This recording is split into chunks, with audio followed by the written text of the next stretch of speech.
A life without boundary is a life on the path of total failure. Nature teaches us that everything in life has respect for boundaries, and failure to observe these boundaries and landmarks will trigger chaos and disorder. Notice oceans have boundaries, nations have boundaries, forests have boundaries. I can go on and on. If nature has respect for boundaries, why do you think you can successfully run your life without boundaries?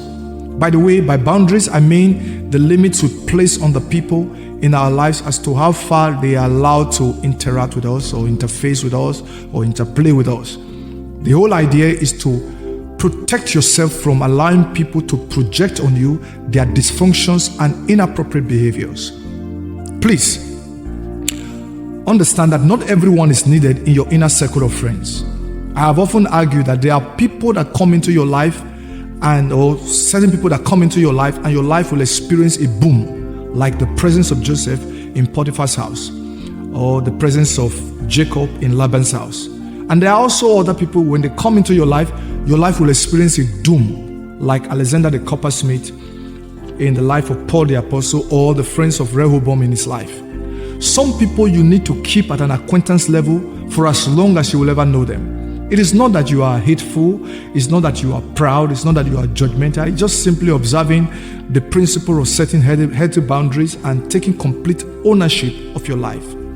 My charge and challenge to you is that you jealously protect your mental and emotional space. Stop giving people the power to dictate the terms of your life. Avoid the unnecessary dramas.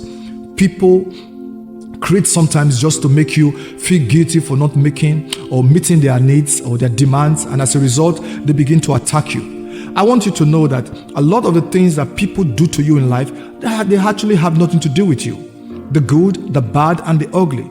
A lot of the tantrums they throw at you most times have nothing to do with you, but more about the madness going on in their own lives. And by their own actions, they are trying to pull you into it. And if you are not smart enough, if you are not careful enough to notice it, you will come away with guilt. Whether you realize it or not, there are people whose sole goal in life is to needle you, is to irritate you, is to irritate other people. They get their trips and their joys for needling and irritating others. And they will always enjoy to see you react or to see people react. So it's a proactive move on your part not to allow anyone to make you a reactive individual.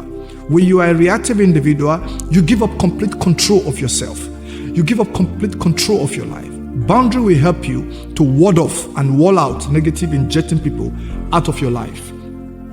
So my charge to you today is this, that you take complete ownership of your life. See that you are the one who is actually setting the flow of current. You are the one setting the flow of current, not them. The only way to deal with difficult people sometimes is to wall them out. In other words, avoid them completely. The only way to deal with negative people, to deal with difficult people, is not trying to change them. You can't change them. Avoid them. Because the reality is that people don't really change. To deal with toxic people, simply get them out of your life. If you don't take them out of your life, you will keep recycling old bitter experiences. It is who they are. And interacting with them will put your emotional and your mental space in danger. Remember, evil communication corrupts good manners. A Kingsley Akoje translation would read it this way: unhealthy association alters decent behavior.